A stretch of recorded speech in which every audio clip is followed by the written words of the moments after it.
hayattı bu. Düz hayattı bu. Size değilim sirimi, olan ravayetti bu. Düz hayattı bu. Çok değil düz rivayet, yazıp çıkar nihayet. Ben de yazıp çıkarttım, olanları yarattım. Hayatta şak günüm, olan günüm, ak günüm. Bir uşak özün yetirdi, elinde pay getirdi. Tezler elini gösterişti, bir çift gözleri.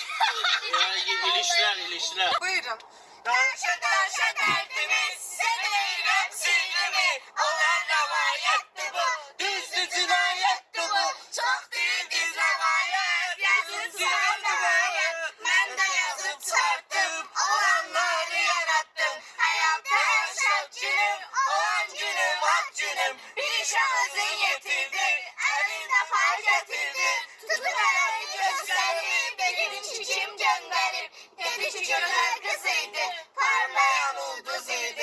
Anlamadım bilmedim, adın soruşup dinmedim. Niye sen getirdin?